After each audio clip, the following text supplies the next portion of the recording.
Hello everyone, my name is Varun Murugesh and I'm back with a new video to discuss about the most commonly asked question: if an international student can pay his own tuition fees by working part-time in Australia. Let's get started with the step-by-step roadmap to make that money. First of all, I would like to highlight that this information provided in the video is not a professional advice at all. It is completely based on personal experience. So I will be sharing my experience and my perspective on my course and how the seasons work here. We have the summer holidays and winter holidays, and we have semesters in between. So for a period of 2 years of master's course, we have 4 semesters. Obviously for the first semester, you will have to fund yourself from an educational loan or from family's help or by your personal savings. It could be any one of those. For the second sem, third sem and the fourth sem, the game starts. If you want to make that change, this video will help you and give some insights about how the whole process of making money works as an international student. To have a better clarity on summer and winter breaks, let me try to put the information in this way.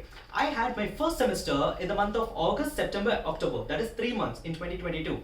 And then my second semester was in the month of March, April and May 2023. So that means in between semester 1 and semester 2, I had 4 months of summer vacation. That is November, December, Jan and Feb. On the other hand, if you see for the winter vacation that comes in the month of June and July, it's only for 2 months. So that we will talk later. First, we will only focus on the summer break, that is of 4 months, November to Feb. As you know, we have 4 months of summer break. We have 16 weeks in that 4 months. Now we need to fix a target amount which you will have to make by the end of 4 months to pay for your second semester fees. So let's say your fees is about $15,000 to $16,000, which is the most general case here for abroad students. But if you're studying in the topmost university, in that case the fees will be more higher than $20,000. And if you're studying in a bit lower ranked universities, it will be lesser than $15,000. So let's fix $15,000 as an average to understand how the work flows here. As we already know, during the semester we are only eligible to work 24 hours a week. But during the semester break, we don't have any restrictions, which means you can work unlimited hours. Let's say we have 2 students, A and B. A converts his part-time job into a full-time job during the holidays and he is working extra to make some extra money and save a little bit. Now let's talk about the option or the student B who is having the passion to create an extra source of income. So what he does is that he will convert the part-time job into full-time job just like option A or the student A, but now he is taking an additional step to find another job to fulfill his extra needs. So we will be discussing about the student B and the step-by-step roadmap on the calculations of wages, number of working hours, days and so on. So let's break down all the steps one by one with this plan.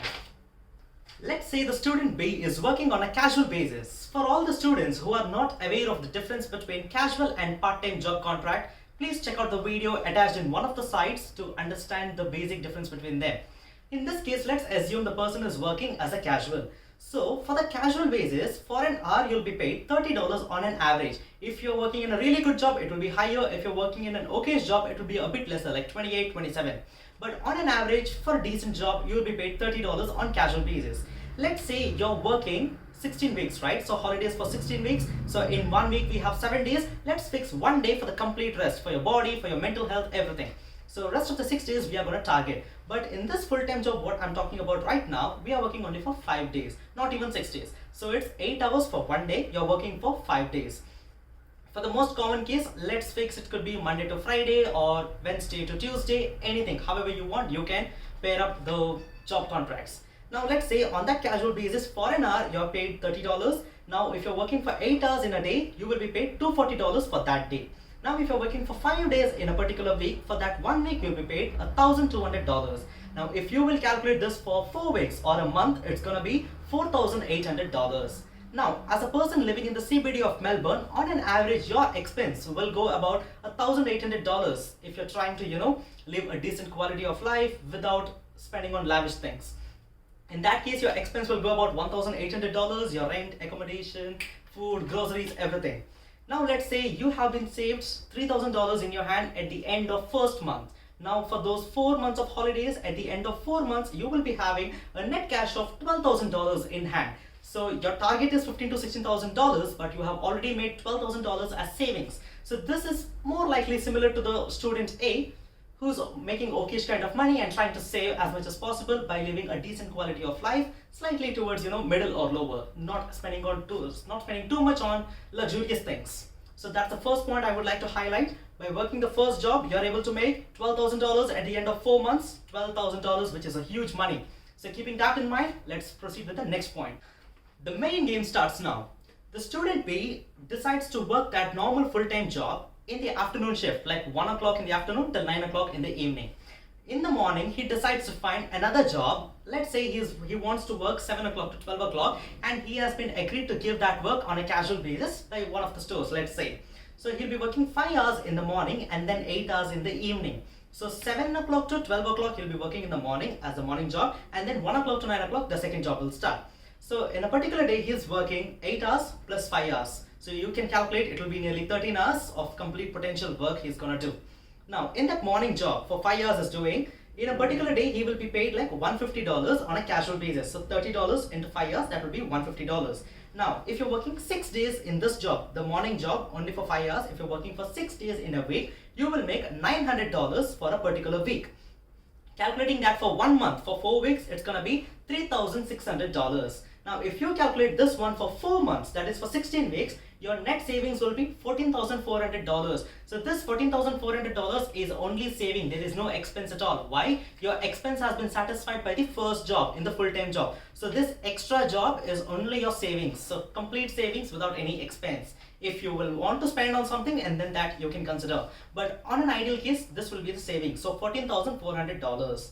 So the total savings, including your full-time job and this small part-time job in the morning, what you do, at the end of 4th month, you will be having $26,000 approximately in your hand.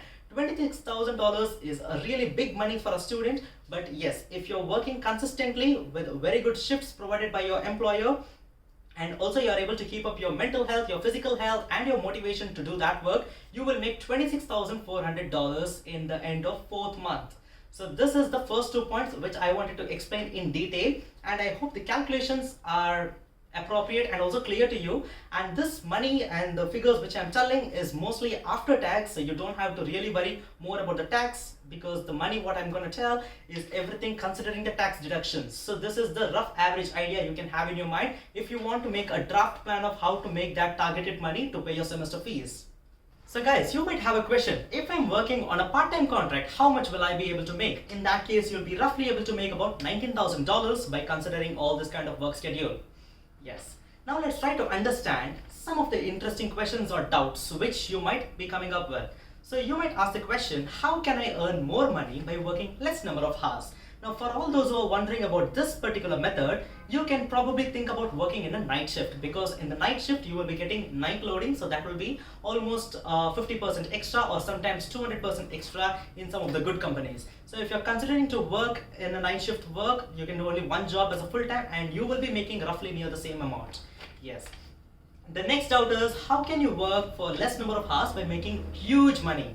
In that case, I would say freelancing. I have some of the friends like who are into doing freelancing kind of photography, or it could be like marketing, events, bars, pubs and clubs, event organizers and so on. So they will be also able to make a very good amount of money if they get that opportunity. And the most important thing is that in the kind of freelancing work, there is no consistency. We cannot guarantee you will definitely make that money, because the work depends on the location, what are the events coming up and so on. So it completely depends on that. So it's ultimately your choice to decide in which kind of work you want to get in and do that money to pay your semester fees. I hope the video was really helpful for those students who are wondering how to make this, and not for those who are definitely asking if I can make, or I want to, I want to relax, I don't want to work and all those kinds of things. This is only for those who are finding out a way to make that, and I hope this will give them a small strategy to help in them building a rough draft of their plan. Before we conclude this video, let's quickly try to reflect on few important things. First one, keeping your mental and physical health stable and in line is absolutely necessary if you want to beat the plan of making money. Second thing, try to be a really good employer by having good communication skills, people relationship skills, and also, if your employer doesn't like you, definitely you will be not rostered for that particular week, and that affects your working hours, your income, everything.